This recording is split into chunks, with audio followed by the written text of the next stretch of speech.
had to go through a bunch of pop-ups as soon as I started it. Thanks, YouTube. All right, so far nobody's watching, which is no problem. This channel is for whatever I want to talk about. Stuff that I don't want to talk about on the other channel because that one's restricted for camping stuff and how I live and history. And this one, and this channel is about the other stuff, the stuff that I learned from living off a grid and separating myself from society, that kind of thing. So that's what this channel's for. And some people made it sounded like they wanted to see a live video, and I believe that they did, but we deal with multiple issues here. One being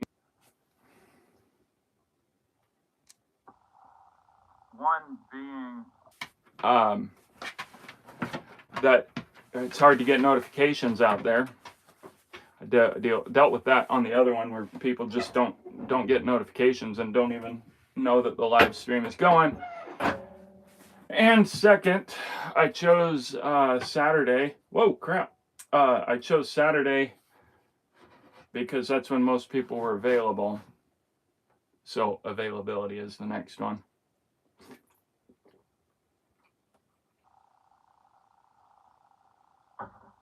So in case anybody new watches this, here I am, miles from civilization, in my 8x14 cabin that I built and still building, ongoing project.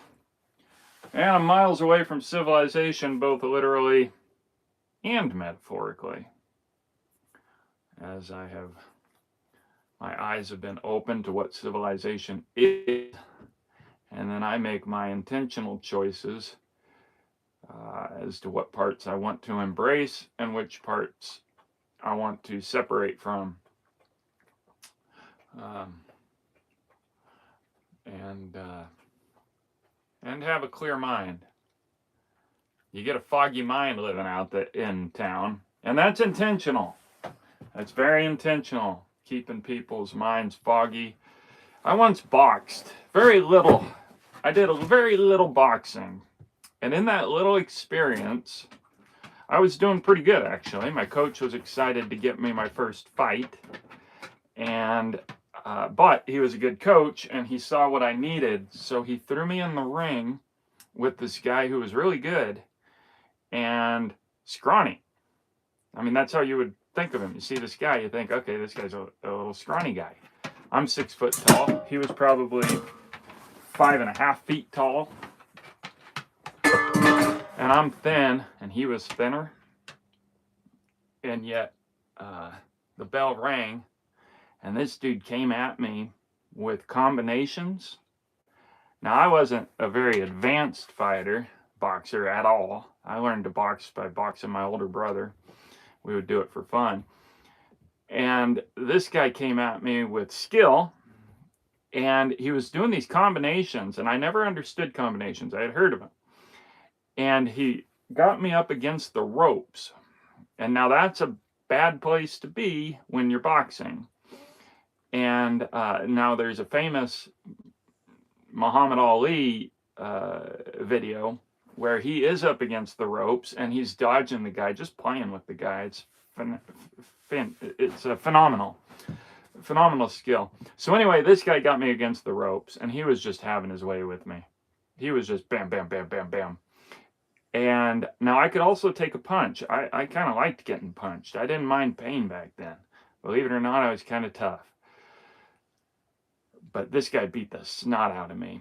And the way the combinations work, it's intentional. That I still don't know them. I've never really studied, because I quit boxing after that, because I went home. It almost killed me. I almost fell down getting out of the ring, and then I went home and laid down with a painful headache for about a week. Where if I just moved, it would just hurt my whole body. So I don't know if I had some kind of brain issue from that. But anyway, so the combinations are designed that you hit the guy, and then you hit him, and while the guy is responding to the first blow, that sets you up for the next blow. And then I believe it's like left, right, uppercut, right, left. It's just it's a combination because you're throwing all kinds of punches at them, jabs, hooks, uppercuts, and each one is set up to expose for the next one.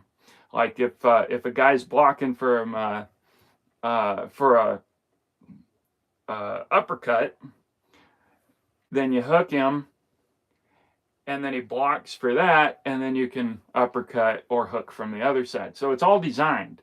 So this is important. There's a point to all this. Hey guys, I'm doing a boxing analogy here. Welcome, Stanley and Royce and Jennifer. Here we are trying out the first live stream, and we'll see if how it goes.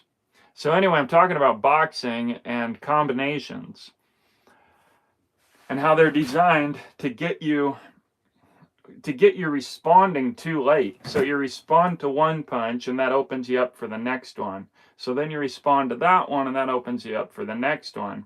That's if the guy who's doing the combinations gets you.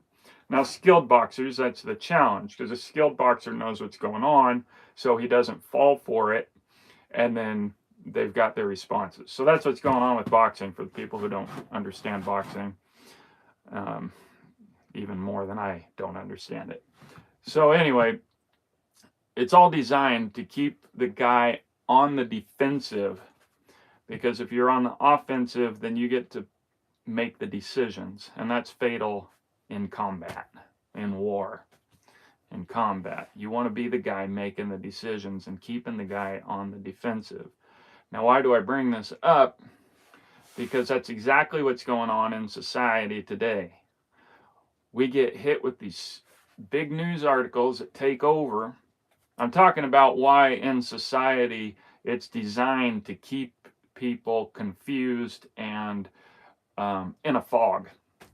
Because I'm talking about clarity. Living off grid out here, you get clarity from what it's like being in society. And it's all designed to keep, it's just like combinations, getting a guy up against the rope in boxing. So they throw a big story at us. We had Renee Good. We got the whole ICE situation. We've got Venezuela. We've got Greenland. They've got all these things. Just think of those as combinations. They're just coming at us left and right. And now there's the danger here is that people, they think that they're not getting beat around because they take a position. And that's the thing, whether you're against these big deals that come up or whether you're with them, either way, they're pummeling you. So all these people that are against ICE, they think, oh no, I'm not getting pummeled. I see what's going on and I'm responding. No, you're not. They want you to. They want you to be against it, because what they want is a reaction. Because when you react, you're opening yourself up for the next attack. And so those of us who support what ICE is doing, maybe not all of it, it'd be nice if ICE had better tactics sometimes. But all in all, I wholeheartedly support protecting America. And I'll get to that later. But if we defend what's going on, then we're also getting pummeled, because then whatever the government does, well, now I have to defend them because I've taken that side. And so then they do this, and we support them, and that opens them up to doing the Patriot Act, and we support them because it's called Patriot, and we're the patriots. We're not the ones who are anti-America. This is, jumping back to 2001 or 3, whatever it was when the Patriot Act came out. And I fell for all that crap. I do believe in protecting America. I believe in limited federal power. And I believe that, unfortunately, in the reality of the world, you have to have power to exist. And so I may not like war, but it's essential in certain aspects. And so that's why they win either way. They've got us all up against the ropes. And if you're supporting them or if you're not supporting them, either way, you're getting pummeled and opening up for the next attack. That's one angle. There's so many angles to it. That's why you can't fight it, and it's just a fog. And a lot of people, they do give up. After a while, a lot of people don't even bother. Now I've kind of backed off of it all because I've realized, for one, people don't care. And that's a whole other video. Not that people don't care. People won't listen. That's the more accurate. People care, but they won't listen. They don't care about objective viewpoint. Generally, there's exceptions, of course. Not talking about people that watch my channel. And then but then also it's just one after the other. Every day there's something new. And then, like Candace Owens, she sticks on this one issue. She's really held on to this Charlie Kirk thing, and new information keeps coming up. I mean, that is a very questionable situation. And yet what happens? People mock her for it. Oh, you're still hanging on to that? Well, come on, folks.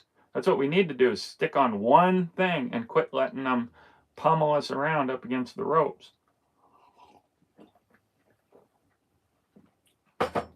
So in other words, no matter what you do, there's people attacking you for it. And I think most of it I believe that most of it is directed and intentional to keep people fighting. So anyway, that's why being mixed up in society, it creates a fog. And so then you just want to escape that. And wanting to escape, I mean, the whole barrage of hits with intense things is another attack in itself. Just that alone is an attack, so that you either follow it or you try to escape it. And now to escape, now you're spending money, needing more things. Not a lot of people are finding healthy escapes. And so people who live outside of town can have better views, but or can have a better mind, keeping our minds clear. I've got one friend who actually got off of Facebook, and he said it took him about, off of everything, Facebook and everything. And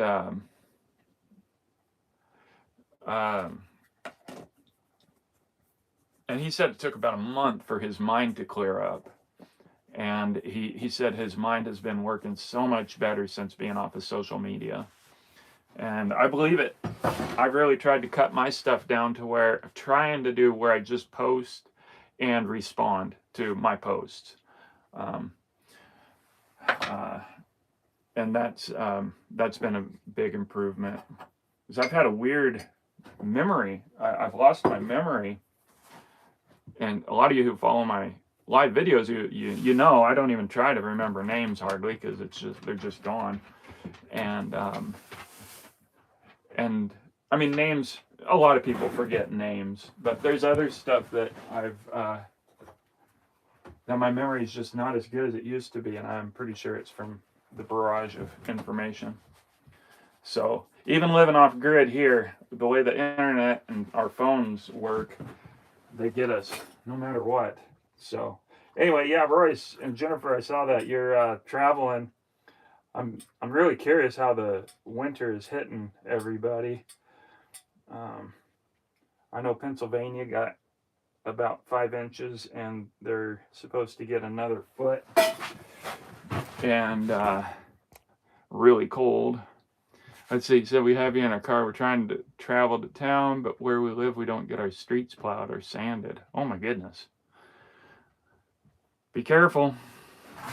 I mean, those of us who are used to that, it's less of a deal. But when you're not used to it, like you get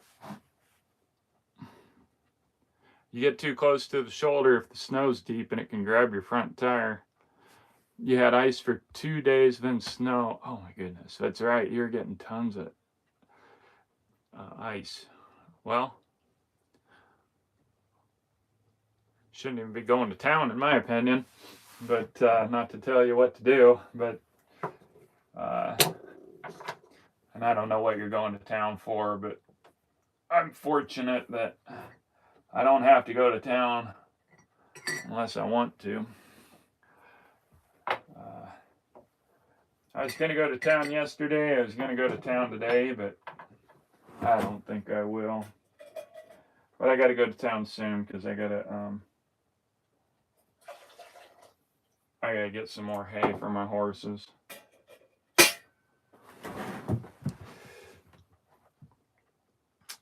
So that's the barrage thing. Society's got us up against the ropes, and for those of you who might have missed it, well, actually, I guess you guys are there. I actually went through that. I experienced being up against the ropes. So that's why I know it's a really good analogy. But if nobody's been up against the ropes, then you just gotta imagine it from my explanation. But my goodness, it was eye-opening. And my coach was great, my boxing coach. I mean, that's exactly what I needed. I needed that humbling experience because failure, there's another thing, in society. I mean, sure, we get books talking about failing upwards and stuff like that, but for the most part, failing is considered a bad thing society-wise, but it's not. You go out and you experience something and fail at it, it makes you wiser and more humble. So you can learn a lot about a society's values by seeing what they don't value. I mean, if failing leads to humility and wisdom, and society is against failing, well, that just means that society is against wisdom and experience. Humility, wisdom and humility. And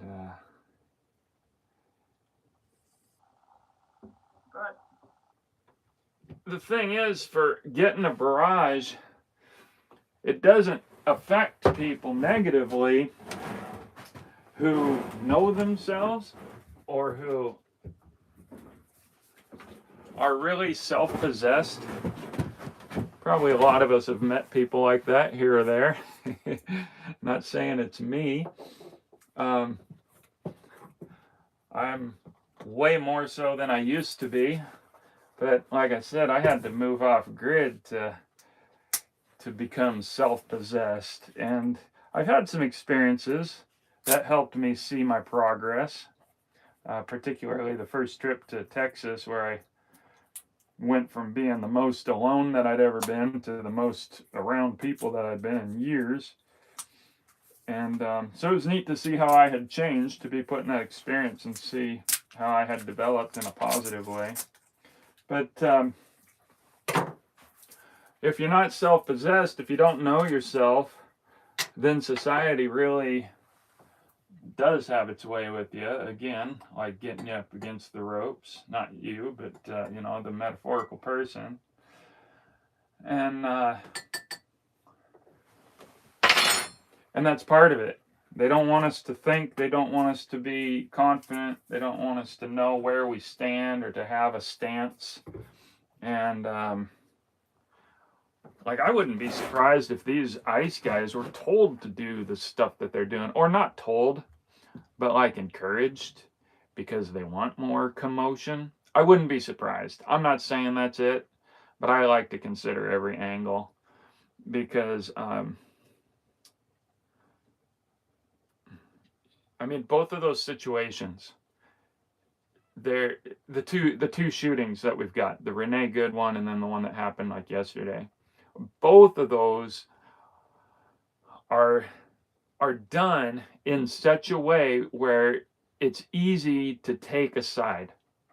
Like, okay, yeah, he was justified, but it's hard to say he was justified. Or it's easy to say that was outright murder and unnecessary, but you can't prove it because the way that it was done. Like, if we had a video of a guy pulling a gun on an ICE guy and then 3 ICE guys shoot him, that's like straightforward. Okay, they were defending themselves. But the way that it always seems to happen is really hard to make a concrete decision. And I know where I stand as far as immigration, but use of force is a difficult thing, and it's an important thing because we don't want our law enforcement just going wild and having their own way. And I'm not saying that's what's happening. I'm just saying that's, the point of use of force. So anyway, I wouldn't be surprised if somehow they're just kind of encouraged. Or it might not even be that. It's an intense, I mean, you're getting paid to go out there and enforce laws, and then you get all these wackos yelling in your face, making accusations. And who do we know about the accuser? We know the accuser is evil. And all these people getting in your face and accusing, I mean, that's just going to intensify the situation. Talk about use of force. These protesters, they are doing textbook escalation. So they escalate the situation, the protesters do, so that when somebody gets shot, they can then yell and scream about how that was unjustified. Well, stand on the sidewalk and do your protesting there. And then watch, nobody will get shot. And make reasonable claims. Something that we could all agree on would be don't arrest citizens for no reason. That's one of the claims. I don't know that it's hardly happening at all, but that's something we could all agree on. Like, if the Native American shows his card, hey, I'm a Yakima and registered Yakima, then don't take him. I mean, we all agree on that. But make it clear, and because that's one of the accusations, and that's one of the fear-mongering things that they're doing. I'm a member of one of the Facebook groups for the Yakimas, and I know I said I try to stay off Facebook. I try not to scroll much, but they put out warnings. Be careful, because they believe that ICE is going around arresting anybody with brown skin.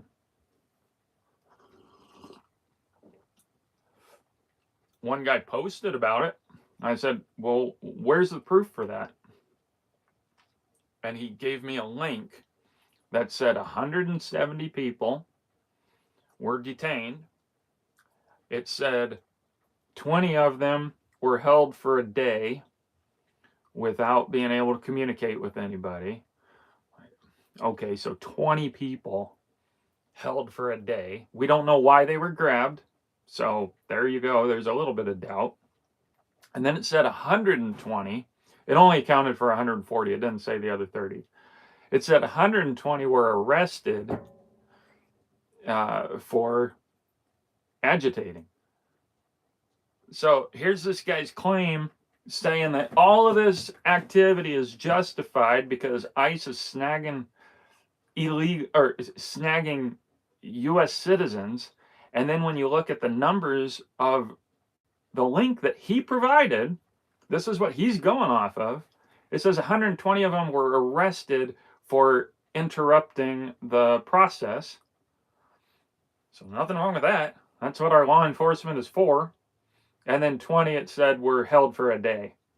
So sadly, while scooping up illegal immigrants, there's going to be people who don't have their ID on them, or maybe they act wrong, and so you grab them anyway, or maybe it's just an outright mistake.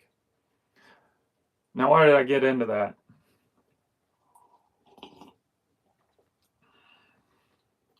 Shoot, I'll have to remember. Here's a comment.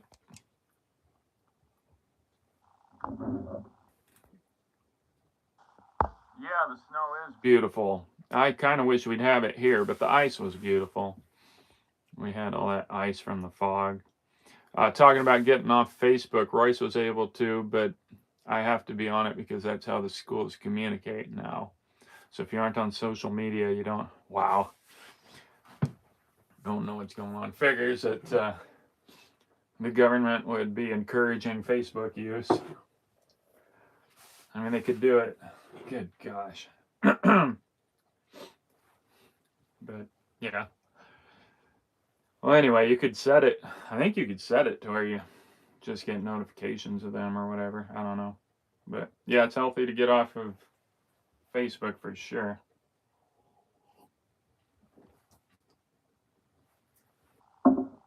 So, oh yeah, self-possessed. So people who know themselves, they don't get pushed around. They don't fall for whatever comes along. And they don't get swayed by some cause. Like when these things come up, I might have a knee-jerk reaction. I'll use myself as an example.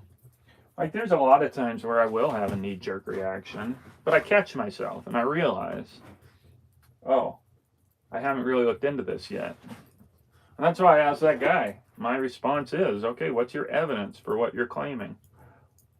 Because I will look at whatever evidence somebody provides because I don't have to take a side.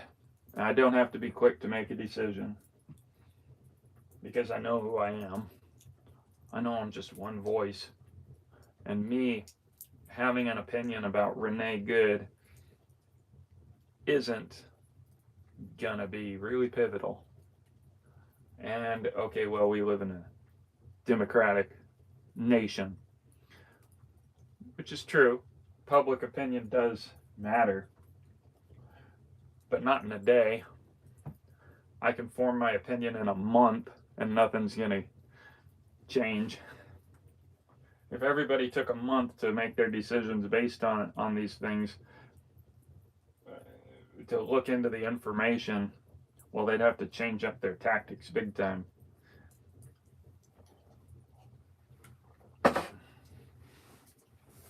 So anyway, self-possessed people can look into things.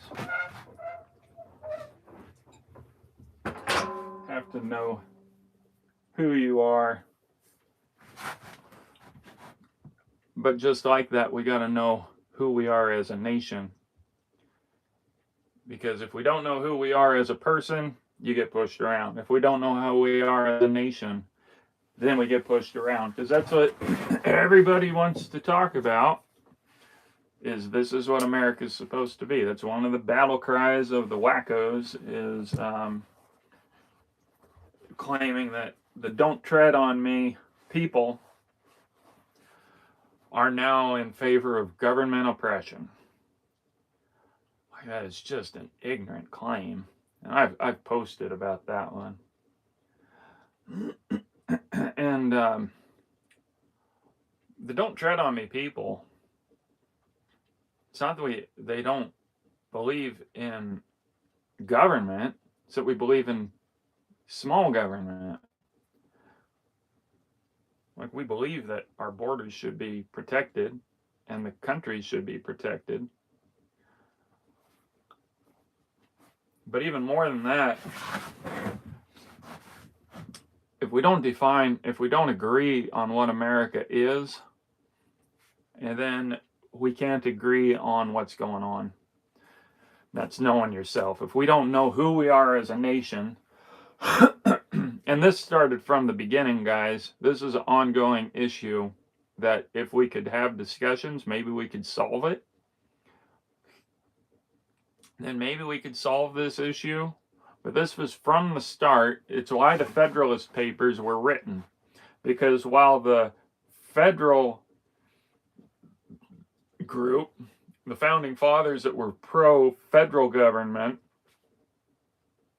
wanted to ratify this constitution, this national agreement that would form a conglomerate of states, they had holdouts. These guys who said, no, we can't do this because if we do, that's going to lead to too much federal power. So you see, at the very beginning of our nation, there was this disrupt. There were the people who wanted a federal government. They wanted to be a United States and have a federal power. But then there were the people who wanted to be individual states and really emphasized the state individuality. And so we didn't have an identity from the start. I believe that we did, but we didn't have an agreement on it. I like the Constitution, and I think that with the Federalist Papers and the Constitution, and I haven't looked into the other things that were written yet, but I think we can get an idea of the spirit of what this country is supposed to be. But not many people do, because instead they come at it with personal gain of wanting more federal power, and then you come at people with more state power, and it culminated in the Civil War, and that's when finally the Federalists had their way and they actually won. And it's been really downhill ever since then. It wasn't long later until the IRS was formed and started taking our money to a much higher degree, and we got rid of the system of states providing the military, and instead we had a federal standing army, which is significant. That's why ever since why we have these ongoing wars, because in the original system it was more about defense of the nation and defending ourselves from the government. But with a standing army, now the populace is overpowered and outnumbered by the federal government. So now the whole way that our government was set up to protect the individuals from politicians, essentially, it's really, the balance is way on the government side now, and more every year. And but also it then enables them to develop the military-industrial complex, where you got contractors charging billions, and you get politicians who are connected to these companies, whether they're on the board or whether they're just getting kickbacks and making deals to buy military equipment. And then they got to use that equipment, so they start up wars to go and get more oil. That's the main one. And if people would just study this before to form their opinions, their views, like a lot of people will laugh if you tell them that war is over oil, but you can go back to the development of the Dutch Empire, when the Netherlands were ruling the world in the high seas, and that's when they really put this into practice. They wanted, trade was a big deal. Trade's been a big deal for thousands of years, but trade was really on the rise in the 1600s by going across seas, because of the discovery of America. And there was one island where nutmeg was grown. Some people know this history. There was one island where it was grown, and the Dutch wanted in on that. And so they went to this island of, natives and made a deal with them to be the exclusive seller of nutmeg. And, the natives are, yeah, fine, that's all right. And then they just kept trading nutmeg with everybody. So then this guy, this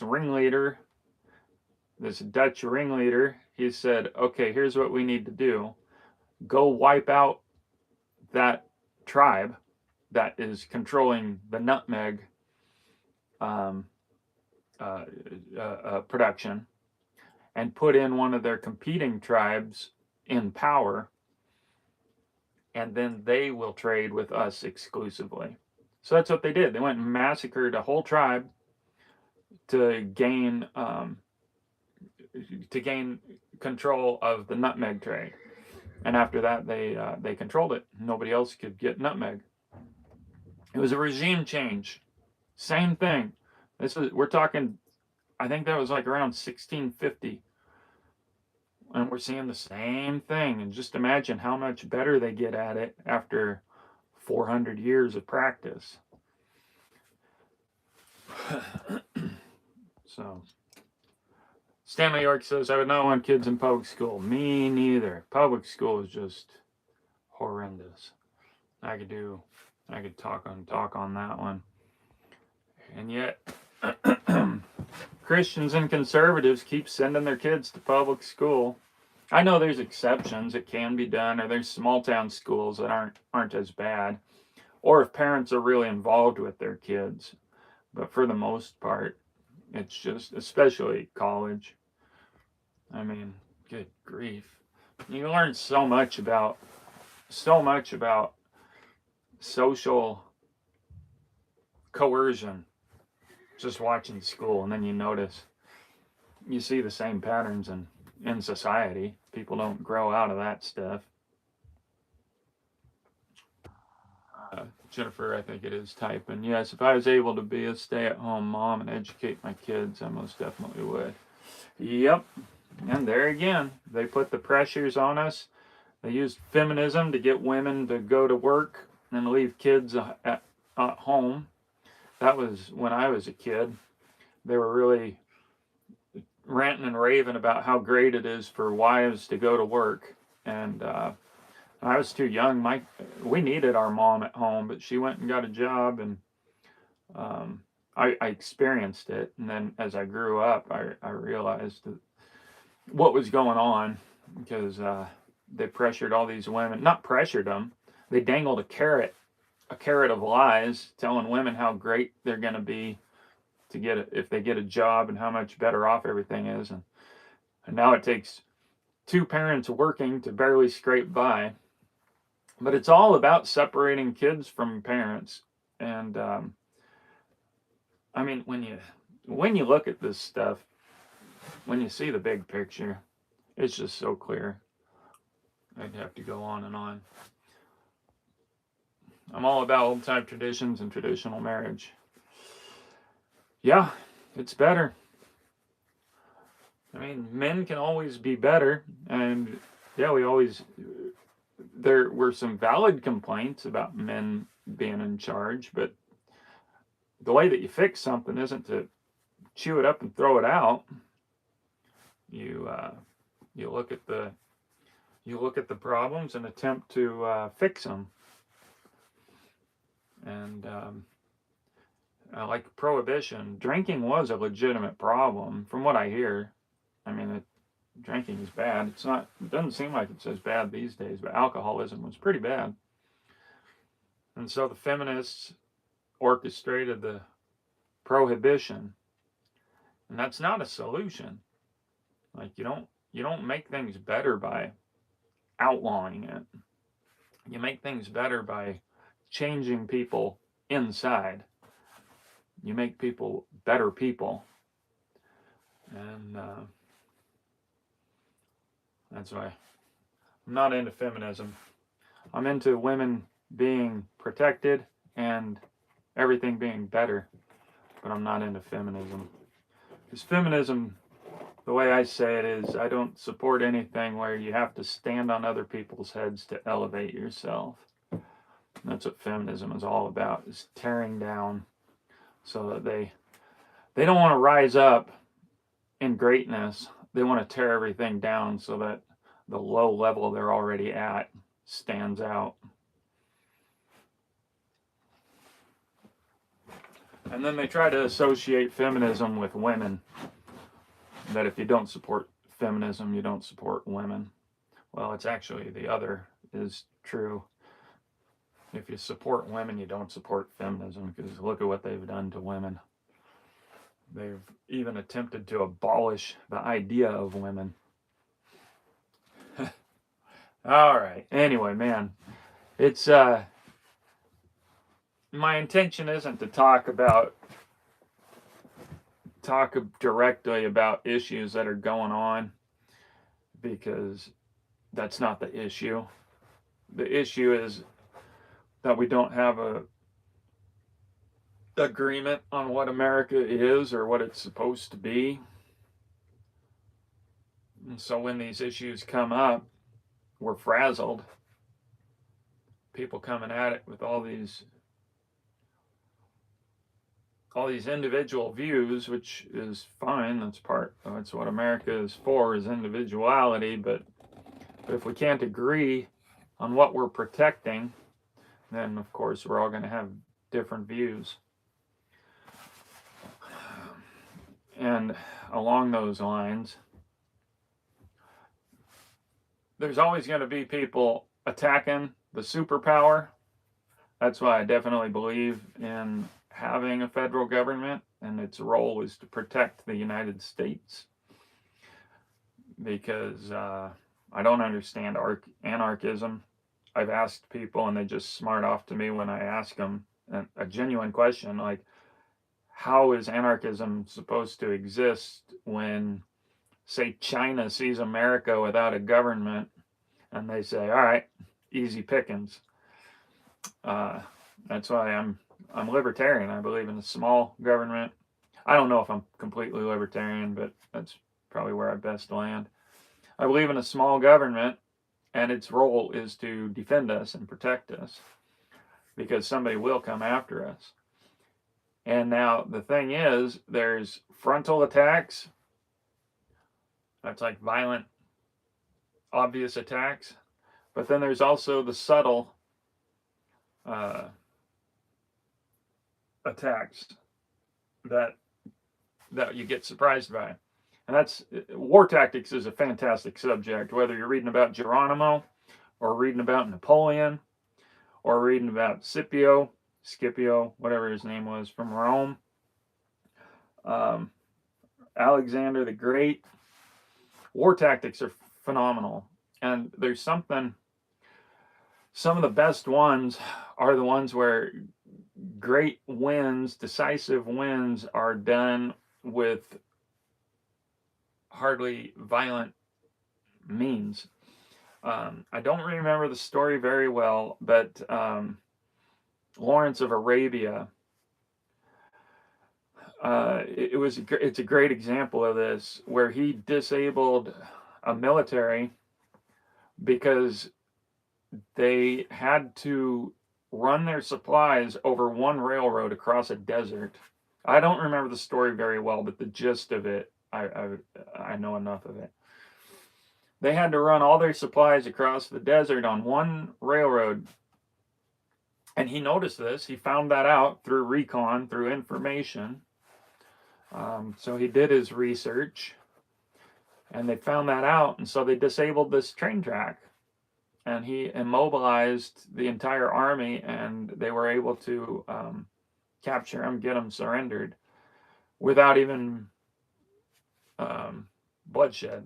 I don't remember how much bloodshed or the exact details, but the point is, by going after their supplies rather than going after the army, the soldiers, they were able to win without a big fight. There's all kinds of tactics like that. That's what guerrilla tactics are all about.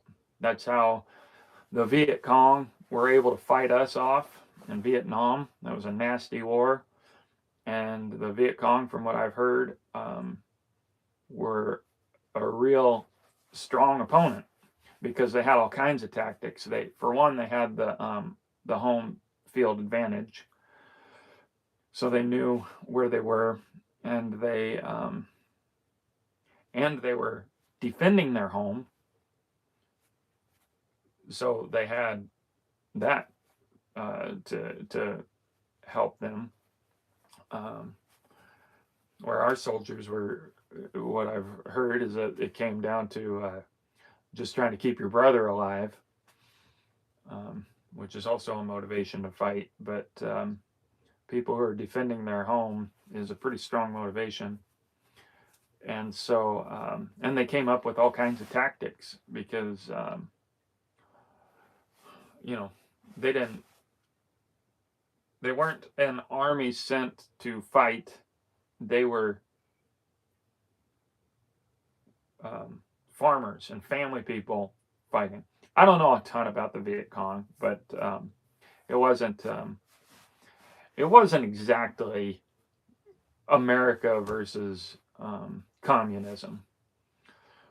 I don't know. Anyway, I don't know a whole lot about Vietnam, but anyway, I don't. What I do know, and this is the important part, is that their tactics were pretty effective when you consider who they were fighting against, because we were the strongest fighting force in the world, and still are, and yet they thwarted us pretty effectively. I'm not on their side. I love America, but I against war for the most part.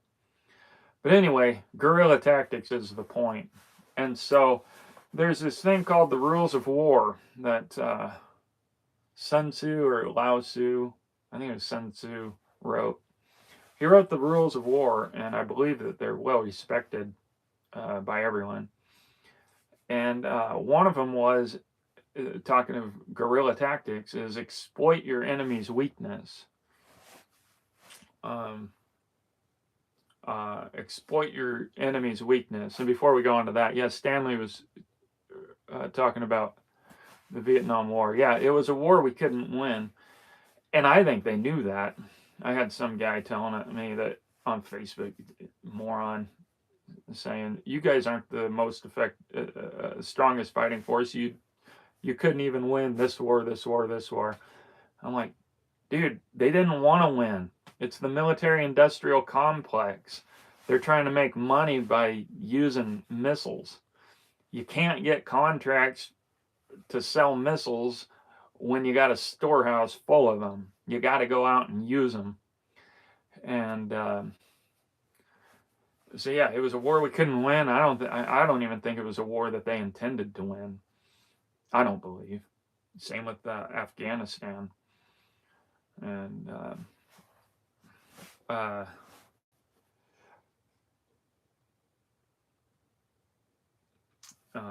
so anyway, exploit your enemy's weaknesses. That's how you look for. That's when you're overpowered. And he didn't make this up, because we also know the Achilles heel. I mean, that goes back to, I think, 1100, whenever that story started, 1100 BC. That's exactly the story, is exploit your enemy's weakness. So Achilles was invincible, pretty much.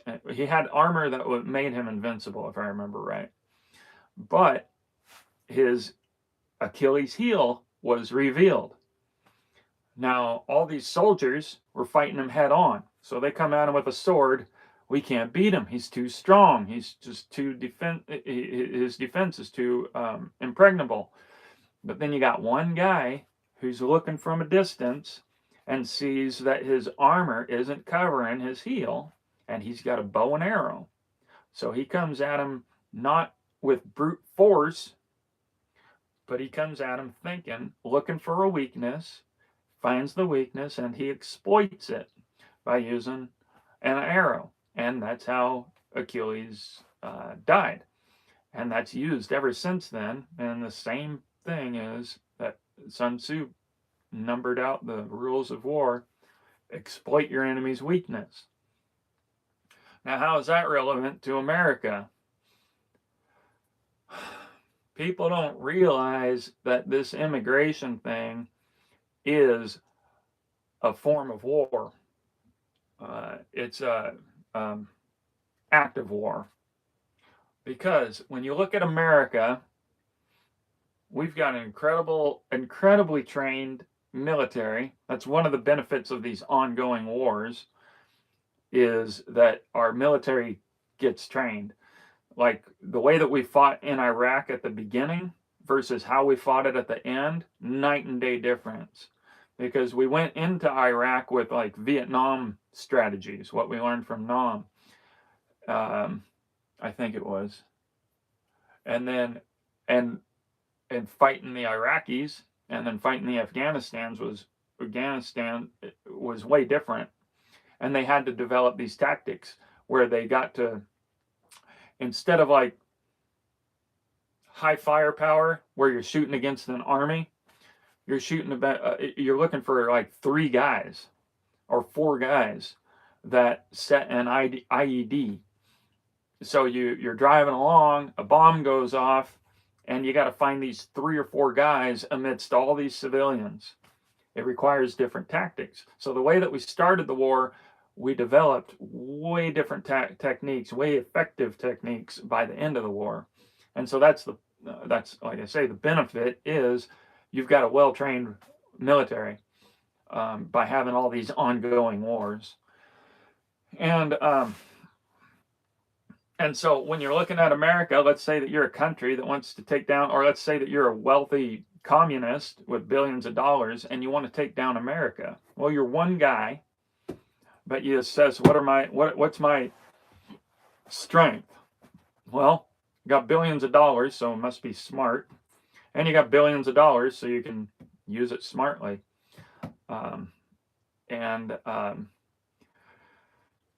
But how do you take down a country like America? Well, you got a whole bunch of patriots that are also armed, and a lot of them that are gun owners know how to hunt, and they're good hunters, and they're tough, and a lot of ex-military who know how to fight. And so you can't just go into a land war, even if and you can't attack. You can't attack and have the military respond. So what do you got to do? Well, psychological operations. You're a multi-billionaire, or you're a billionaire, whatever somebody is. So you start paying off the media, or you buy a media company. Now you're into psychological operations. And so what do? You convince everybody that immigration is the righteous move. I'm doing this quickly. I'm not going into all the detail. So you convince a whole bunch of people that immigration is open immigration is the morally righteous thing to do, and then you pay off a bunch of politicians to support that, and then you pay the media to post articles talking about how mean people are if they're not pro-immigration. And then you start incentivizing people from all countries that are impoverished to come to America. And that's an act of war. You can take over America that way. Taking over a population is a long time tested tactic. That first you demoralize the population that's there, so that they think that their own country is immoral because they're keeping out all these poor people that need to be here, which is a lie in itself. And then you flood the country with people with different ideologies, un-American ideologies, and like the Somali thing. That's a real big deal. I lived in South Africa, and I got to see just how, I didn't see fully, but I saw how corrupt that country was. And at the time, I thought, my goodness, I used to not like the problems in America, but America is way better off than South Africa. Now, I loved it in South Africa, but that doesn't mean I was blind to the corruption and the problems there. And it made America look extremely peaceful. Granted, that was pre-2010, before our country went haywire. So and then Somalia, so that was South Africa, but Somalia is even more corrupt. I mean, that's where we were getting the pirates and everything. I mean, it's just, you don't understand the tribalism in Africa. And if you don't understand it, and people shouldn't be speaking on it, because these tribes get into government power, and the government puts these guys in power, just like in Iraq. We're just dealing with gangsters. You guys know, the Taliban, Al Qaeda, yeah, those guys. They put those guys in power, and because they can control people, and then we get trade, and that's what Somalia is. It's basically run by a bunch of gangs, and one gets into power, and they're called president, so it sounds legitimate to the average dumb American. Oh, he's the president, we got to respect him. And then their people come here where corruption is the rule. They don't have the rule of law in these countries. Like those governments, they can just imprison you for any reason. And paying off people is the rule in those countries. It's not the exception. Like in America, for the most part, our cops aren't paid off. I mean, we've got a history of it with the mob and stuff like that. But for the most part, you don't slip a cop $100 and get out of a ticket. Maybe there's some people that do, but it's a big risk. It's not like these other countries where that's how you get off of a ticket. You just slip them $20, $50. I mean, I used to love talking with Mexicans that I worked with because I loved Mexico. I still love the culture and would love to visit. And I used to ask them what it was about. I'd listen to them. I'm a good listener, and I'd get people talking about Mexico. And they'd tell me, yeah, when you're in Mexico, if you get pulled over, first off, they don't have police. They have soldiers. Soldiers are the police there. And you got to give them money, or you got to give them something, because they can arrest you if they choose to. And this is what a Mexican from Mexico told me. And they said you just pay them off, and then you don't have to worry about a ticket. And also down there, it was a crime to get in a wreck. That's something my dad pointed out to me. Where here, you get in a wreck, you might get a ticket for what you did, but you're not going to jail. And so you get these people from these other countries where that's the norm. That doesn't make them lesser people. That makes their government system not desirable. And it makes their mentality, their outlook on life, not cohesive to what we're doing in America. We don't want to live in a land of paid off cops. We don't want to live in a land of corruption. That's normal in all these other countries. And if you've never been there or never listened to people from there, then you're just going to see it as a racist issue, which is what we're dealing with. All these people that don't know what they're talking about. So they come here with their ideologies, and going back to the billionaire, this is how you take down a nation. You pay them to flood here, or you just incentivize them to flood into our country and set up shop, and we're getting that exposed.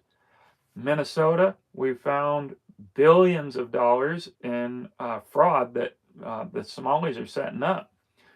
And you got to wonder if the government allowed it. Because when you see these videos of the government dancing around with Somalis, if you're a Somalian, you know something's up. It's going to work out for you. And then we've seen the fraud. People are now exposing that in other states. We've had it exposed in Washington State, where I live, and in California. And so that's how you take down a nation. That's why this immigration thing, it literally is an act of war.